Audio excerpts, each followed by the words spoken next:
All right, we are going to do something special this week. Uh, First, though, need to let you know. So next week is when I'm doing that move. I hope you got the email on that. So if you could turn in stuff on Monday, that would really, really help out a lot. If you do send things in on Tuesday, if you need that extra day, then yeah, just make sure if you can, like in the morning, as soon as you can, that would be great. Um, couldn't send anything yesterday myself. Got to go down to Denver to see Halloween play, and man, that was one hell of a show. Very, very much worth that crazy ass drive. Um, anyway, so feedback first. The performance for number one, fantastic. Number two, there. This is why we're doing the special thing here. So I believe it was at 140 that you still had the rhythm spaced correct, and then after that is when what I like to call drift. The drifting started to happen, and what that means is the when you were hitting those upstrokes, more and more of them actually was happening when the metronome clicked. So you drifted those upstrokes into the next downbeat. And this is a very common thing that happens. Being able to stick those all those upstrokes, all the upbeats where they belong as it goes faster and faster is very difficult. Very difficult. So I feel that, when people get this and they have a good feel and understanding of these upbeats and upstrokes, rhythm stuff is so much better. So much better because of how hard this is. So this is the special thing, and I don't know how much I can't talk because I don't know how much you know about Guitar Pro. I just want to go over a few things here so you can turn things on and off. But basically, I have the guitars, drums, and bass for this setup.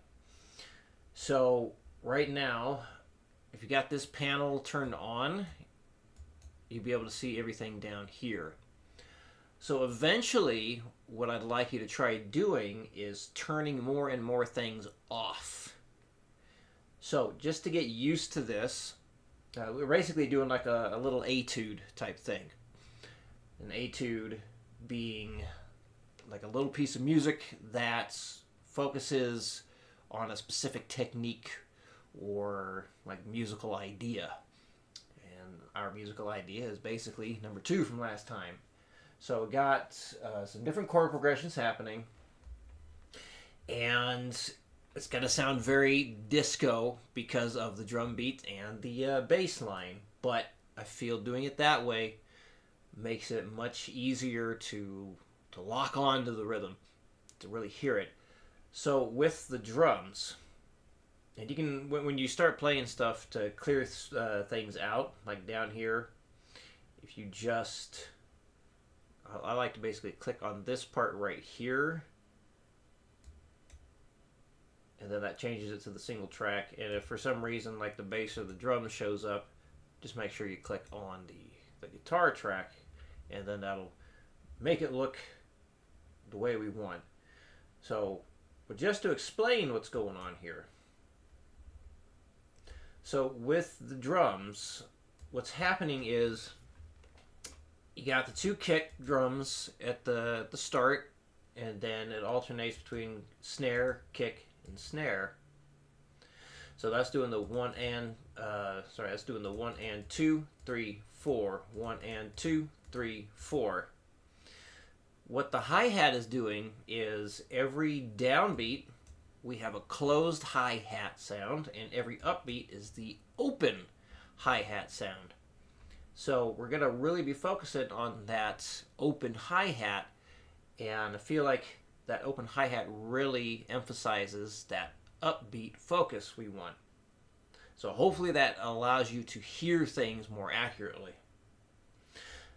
The bass is also in here to help hear all the upbeat upstroke stuff a little bit better. So at the very beginning here, we're hitting or the bass is playing the root note and the bass note down low, and then it's going between the fifth interval, high octave, fifth interval, high octave, and it does that again and again. We do have some inverted fifth chords. I felt that the bass stood out and sounded better, more appropriate, by staying in the higher octave and not doing an inverted fifth chord as well. So the bass and the drums are set up to hopefully make it a lot easier to hear things, follow things, and really get a good sense of how this goes. So if you want to work it up, absolutely can. If you want to just dive right on into that 140, you can. I picked 140 for this because that is right on the cusp of when things start to go, basically fall apart. So I find it's very helpful for a lot of people, and myself included, when we stay at that point where you still have control, but you almost don't, and you get a lot of high volume in with that. It can really translate to much more solid playing when we go and push it further again. So we will be doing that. We will. So and the biggest thing here is the awareness of knowing when it's right and when it's not.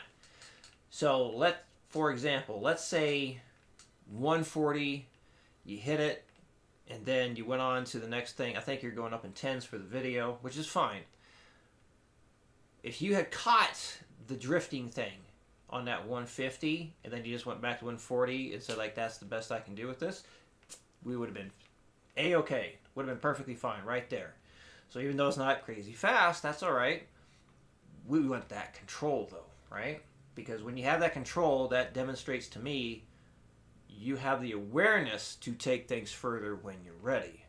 And that's the big thing we're doing here, is equipping you with that awareness so you have the tools to basically do whatever you want, right?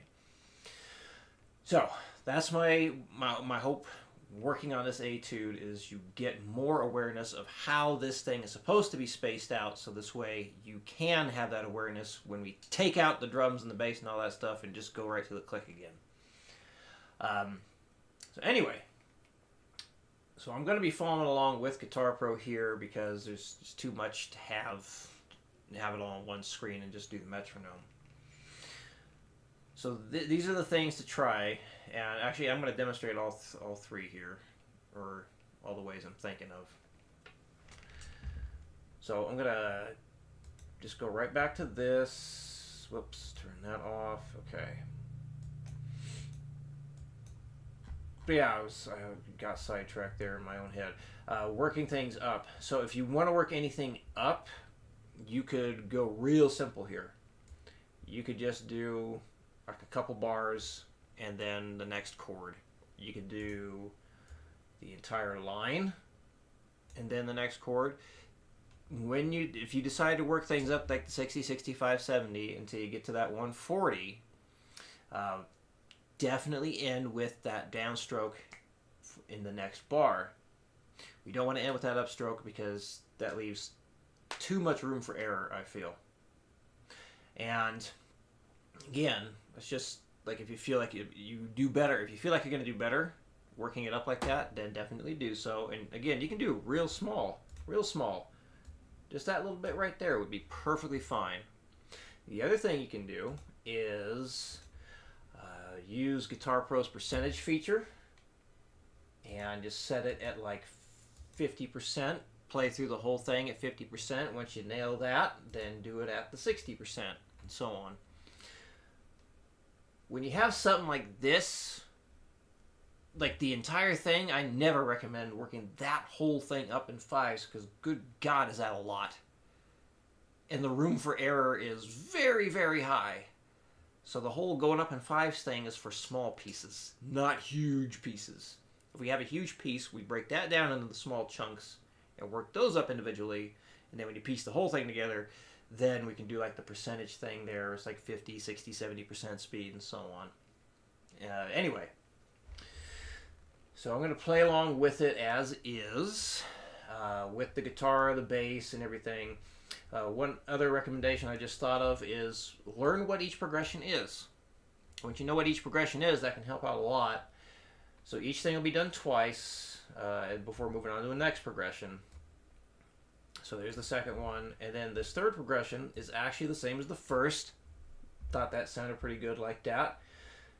Makes it a little bit easier to learn as well. And then there's the last one. So technically, there's only 3 different chord progressions here. Because the first and the third one are the same. First and third one are the same. Alright. Enough gum flapping. Let's get to demonstrating. Change a little bit here. One last thing, as far as getting ready to do... I need to remove that, because we're not doing this whole repeat thing. There we go. The count-in and metronome stuff on Guitar Pro, these guys, let's have those turned off. I'm going to have those turned off for right now. Because right here I have it set up to have count-in done for you. Okay, so we'll be starting up here, demonstrating it as written, all the drums and bass, and let's scroll. All right, good, all the way to the bottom. All right, sound check. 1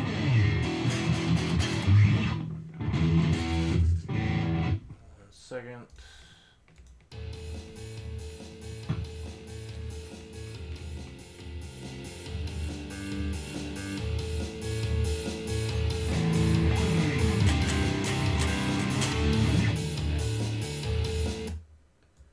All right, here we go with the demo. At 140, our goal speed. 2, 3, 4.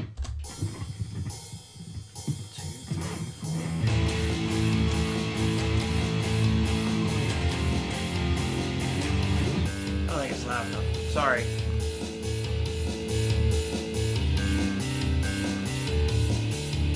Let's try that again.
Up. I missed the damn strings. I started thinking about this show from last night and then I missed the strings.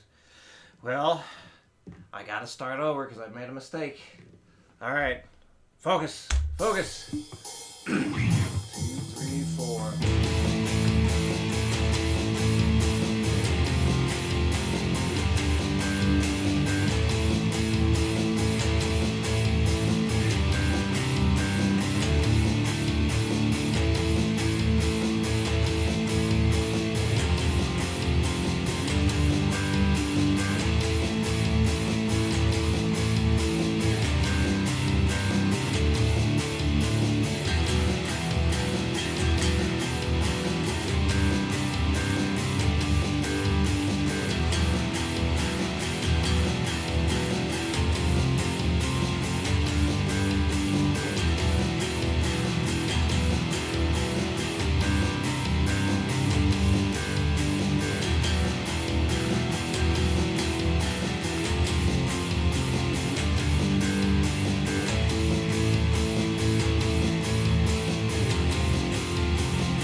time here, how long I've been recording.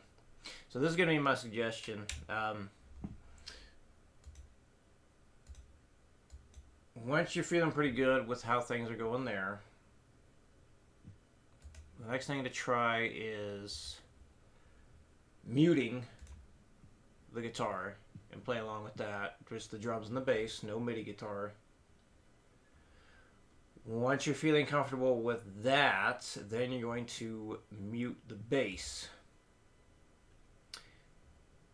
And then once you're feeling comfortable with that, mute the drums.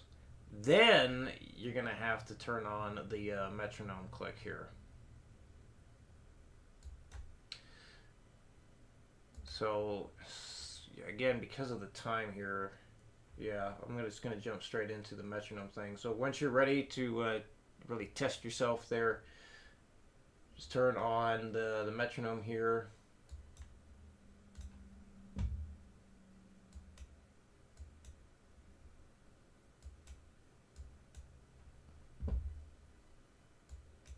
And definitely keep following along with Guitar Pro.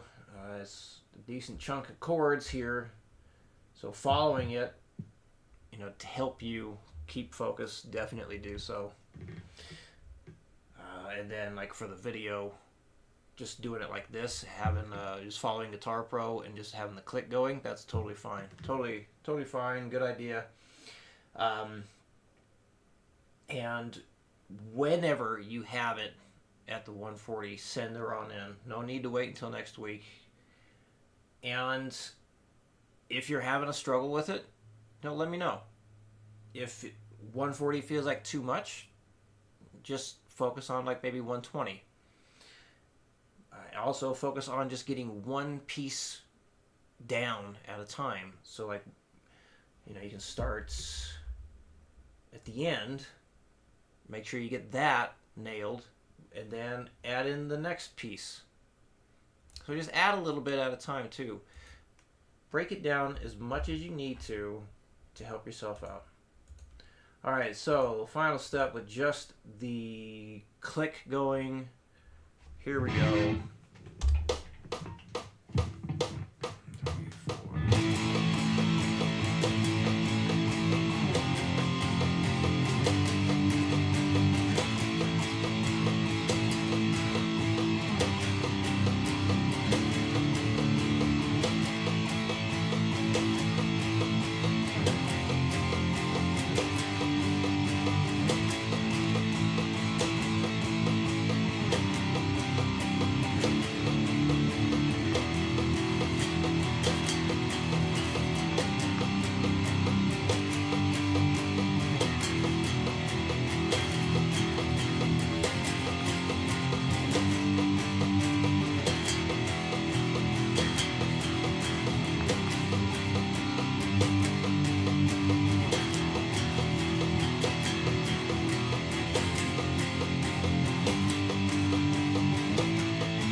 So that's it for the playing stuff to focus on this week. I'm going to start another video talking about the theory stuff. Alright, be right back.